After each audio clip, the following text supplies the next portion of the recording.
Hello children, कैसे आप सब। हमें उम्मीद है आप सभी अच्छे होंगे। बच्चों, there is an object which having the mass m and it is moving with speed u. Due to the applied force, its speed increases and becomes v. It means that children, due to the applied force, an acceleration is produced in the object. The question is that, is there any relation between mass, acceleration and force? Yes children, definitely. तो बच्चों, in this video lecture we will discuss about the Newton's second law of motion.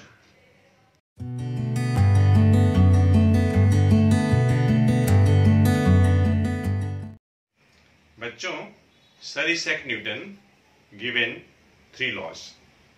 Newton's first law of motion tells the definition of force qualitatively, and Newton's second law of motion tells the definition of force quantitatively, and Newton's third law of motion tells the direction of forces.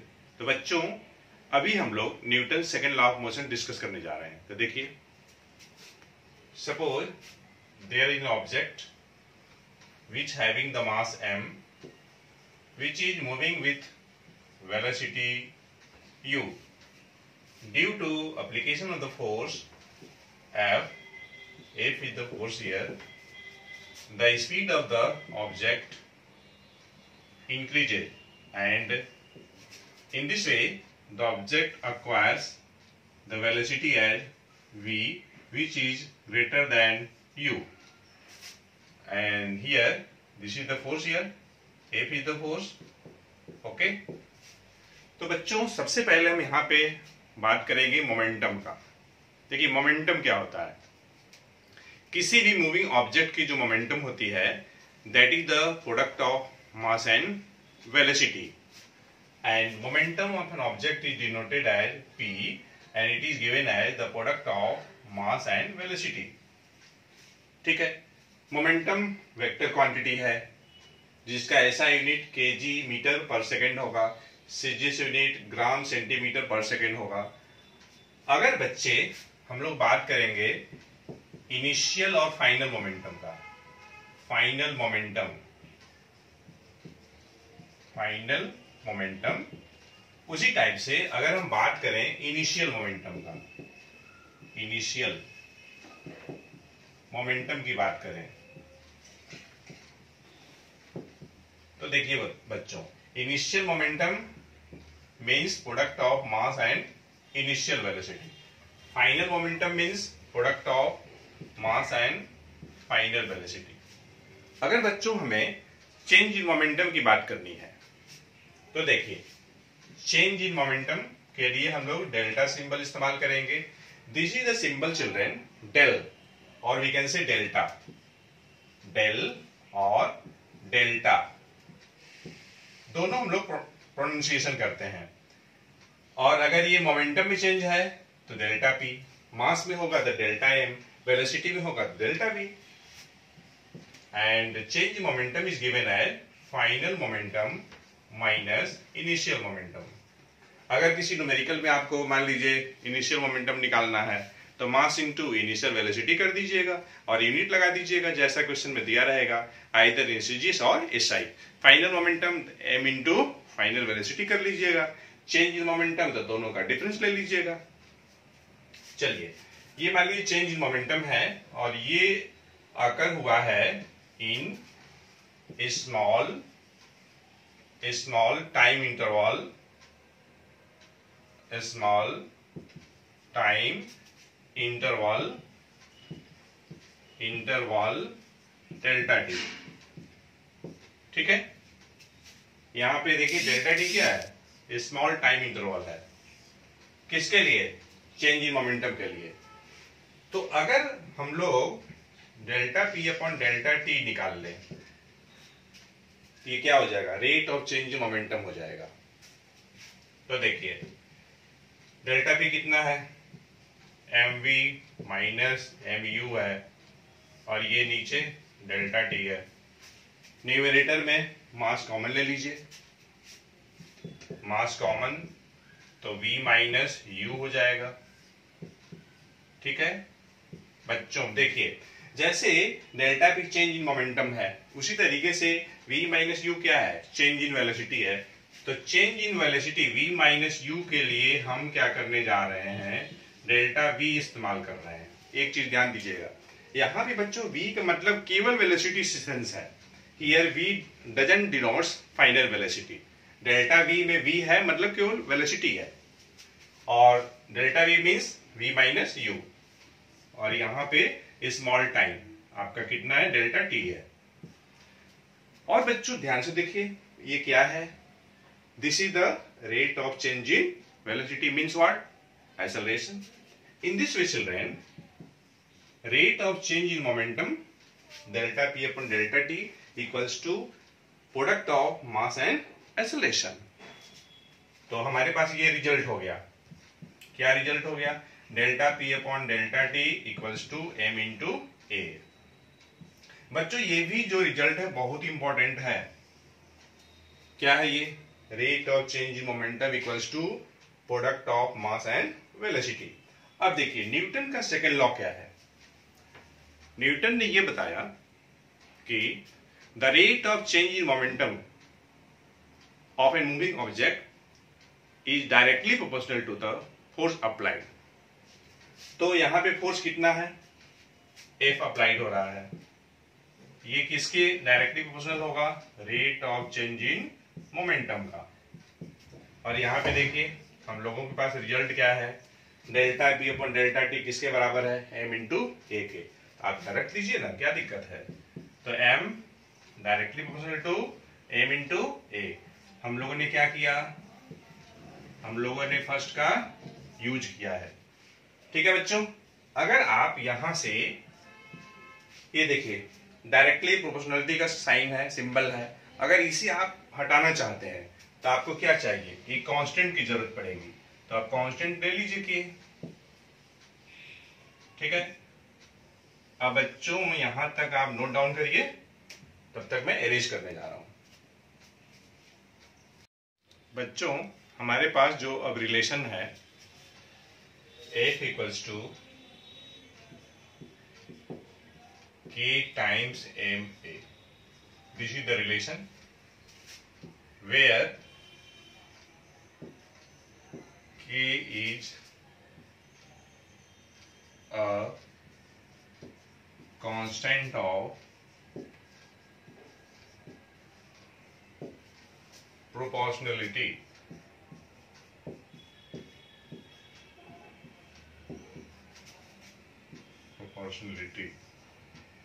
Okay, on making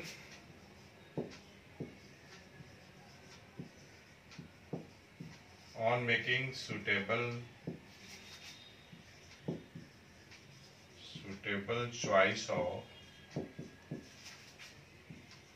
units, किसका किसका, units of mass का, force and acceleration, we get k equal to 1, k की value 1 मिलेगी। और अगर हम बच्चों k की वैल्यू 1 रख दें F equal to K times M A में, तो देखिए हम लोगों के पास क्या मिलेगा, F equal to M A मिलेगा। और बच्चों ये जो रिलेशन है तभी होल्ड करता है जब ऑब्जेक्ट की स्पीड बहुत ही लेस हो, किससे, स्पीड ऑफ लाइट से। यहां c क्या है, स्पीड ऑफ लाइट है, ठीक है, ओके। या तो फिर मास रिमेन कांस्टेंट, दोनों कंडीशन के लिए। अब देखिए बच्चों, ये हमारे पास रिलेशन है, इसका एप्लीकेशन कहां कहां है, क्या क्या इससे हम कर सकते हैं, ये सबसे बड़ी बात है, application. And F equal to M is called the mathematical expression for the Newton second law of motion. और यहां से फोर्स जो है हमें क्वांटिटेटिवली मिलेगी, और न्यूटन के फर्स्ट लॉ से फोर्स क्वालिटेटिवली मिलती है, और न्यूटन का थर्ड लॉ क्या करता है, it states only the direction of forces. अब देखिए इसका एप्लीकेशन क्या क्या है, उसके बारे में हम जानेंगे। तो पहला क्या एप्लीकेशन है, इससे आप न्यूमेरिकल लगाएंगे, टू कैलकुलेट कैलकुलेट न्यूमेरिकल्स जो होगा वो लगेगा इससे, न्यूमेरिकल्स। ठीक है, यहाँ पे देखिए बच्चों 3 वेरिएबल है, 3 में से कोई भी 2 पता रहेगा तो निकल जाएगा। वो कैसे निकलेगा या फिर इस रिलेशन को कैसे याद रखेंगे, सबसे बड़ी चीज है। देखिए एक ट्रायंगल बना लिया, उसको 3 पार्ट में बांट लिया, यहाँ एफ लिख लिया, ये एम और ये ए। देखिए बहुत ही आसानी से 3 फार्मूला बनेगा। पहला क्या बनेगा, अगर आपको एफ चाहिए तो ऐसे हाथ रख लीजिए यहाँ, तो मतलब एफ इक्वल्स टू क्या बनेगा, एम इंटू ए बनेगा। और अगर यहाँ मान लीजिए इस ए से कंफ्यूजन हो रहा हो तो यहाँ मैं रोमन न्यूमरल में नंबरिंग कर दे रहा हूँ। सेकेंड, मान लीजिए आपको मास चाहिए एम, तो एम इक्वल्स टू क्या हो जाएगा, एफ अपॉन ए, एफ अपॉन ए हो जाएगा। और अगर आपको मान लीजिए आपको एक्सेलरेशन चाहिए तो ए को ढक दीजिए, तो एफ अपॉन एम मिल जाएगा।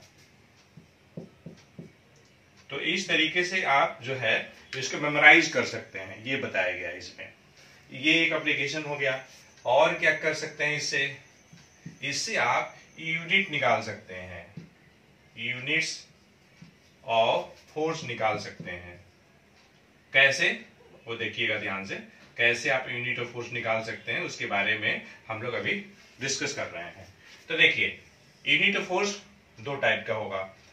अगर आप बच्चों एब्सोल्यूट यूनिट की बात करते हैं, एब्सोल्यूट यूनिट इसकी बात करते हैं, तो बच्चों एब्सोल्यूट यूनिट में देखिए क्या क्या आता है।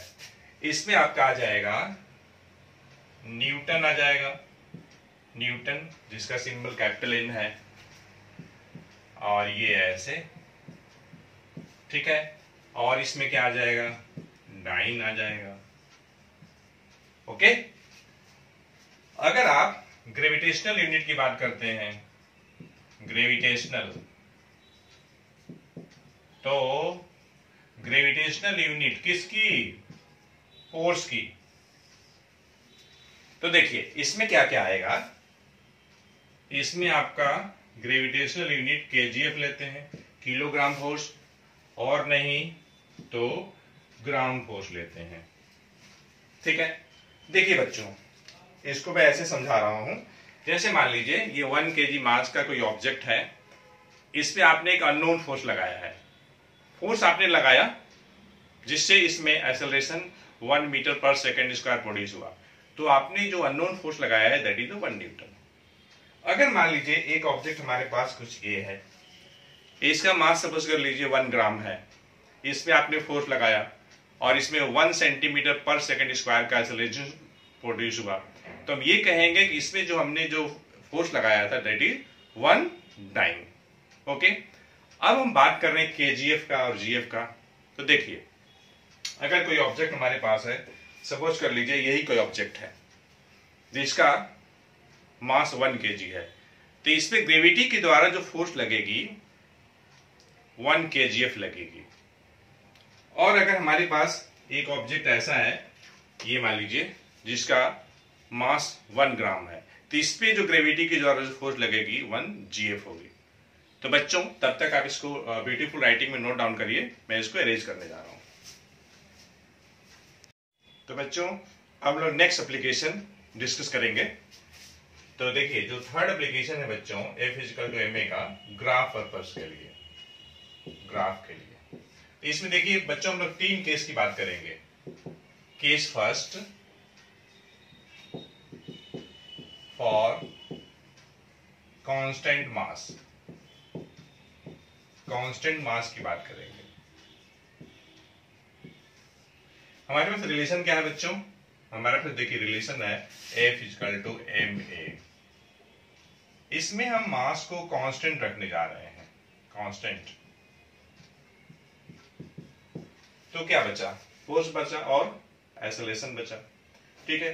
कहने का मतलब ये है बच्चों, ये हमारे पास कोई ऑब्जेक्ट है, ठीक है, वही ऑब्जेक्ट है, सेम ऑब्जेक्ट है, मास m वाला ही ऑब्जेक्ट है, इस पे आपने फोर्स लगाया है, ठीक है, F1 मान लीजिए, इसमें आपने फोर्स लगाया है F2, ये देखिए बच्चों, जो लेंथ है F1 इतना लेंथ है और ये इतना लेंथ है, तो मैग्नीट्यूड ज्यादा है F2 का। इसका मतलब बच्चों अगर ज्यादा फोर्स लगाएंगे तो एक्सेलरेशन भी ज्यादा प्रोड्यूस होगा। मान लीजिए इसमें एक्सेलरेशन A1 जो कि 5 metre per second square produce हो रहा था और इसमें एक्सेलरेशन प्रोड्यूस हुआ A2, तो अगर ये बच्चों F2 जो है F1 का अगर डबल लगा है मान लीजिए, तो यहां पे ये 10 metre per second square produce होगा एक्सेलरेशन। तो कहने का मतलब ये है बच्चों कि अगर फोर्स बढ़ेगा तो एक्सेलरेशन भी बढ़ेगा। तो यहां पर फोर्स और एक्सेलरेशन दोनों डायरेक्टली प्रोपोर्शनल है। तो अगर हमें ग्राफ खींचना है किसके बीच में, फोर्स और एक्सेलरेशन के बीच में, तो देखिए बच्चों जब भी हम लोग ग्राफ खींचते हैं तो दो लाइन ड्रॉ करते हैं mutually perpendicular to each other. अब इन दोनों का जो इंटरसेक्शन है आपका ओरिजिन है, ये आपका वाई एक्सिस है, ये एक्स एक्सिस है, ठीक है। जो इंडिपेंडेंट वेरिएबल होगा उसको हम लोग एक्स एक्सिस पे रखते हैं, जो डिपेंडेंट होगा वाई पे रखेंगे। तो देखिए यहां पे फोर्स जो है आपका इंडिपेंडेंट वेरिएबल है, तो हमने एक्स पे रखा, एक्सेलरेशन को वाई पे रखा, और यहां ये दोनों डायरेक्टली प्रोपोर्शनल है, तो जो ग्राफ जो बनेगी कुछ इस टाइप से बनेगी, स्ट्रेट लाइन बनेगी। और इसके अलोंग आप ये लिख सकते हैं, मान लीजिए ये आपका OA ग्राफ है, तो इसके अलोंग आप लिख सकते हैं मास बराबर कांस्टेंट, ठीक। अब देखिए नेक्स्ट केस की हम बात कर रहे हैं, केस सेकेंड।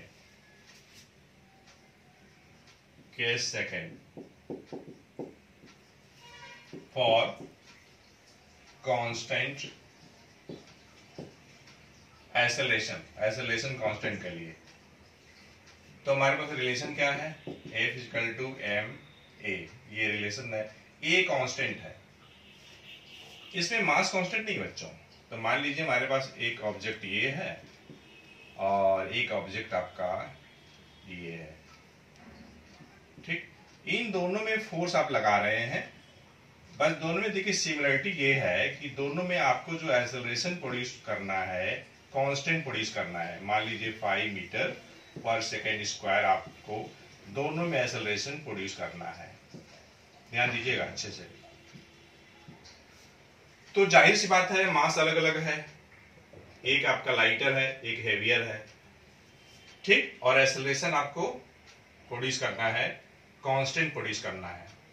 तो जिसका मास कम है उसमें आपको फोर्स कम लगाना पड़ेगा, और जिसका मास ज्यादा है उसमें आपको फोर्स ज्यादा लगाना पड़ेगा, ठीक है। अगर ये F अगर है, ये कैपिटल F अगर है, तो यहाँ पे कैपिटल F ग्रेटर है बच्चों, ध्यान दीजिएगा।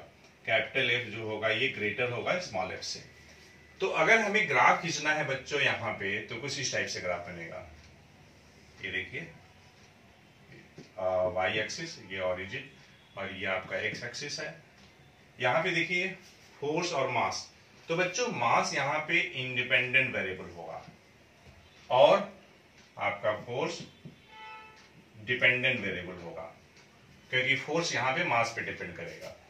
लेकिन ये दोनों फोर्स और मास डायरेक्टली प्रोपोर्शनल होंगे, इसलिए ये ग्राफ बनेगा। और यहां आप लिख सकते हैं acceleration is equal to constant. एक केस और बच्चा बच्चों बहुत ही इंपॉर्टेंट है, ध्यान से देखिएगा। केस थर्ड क्या है, केस थर्ड,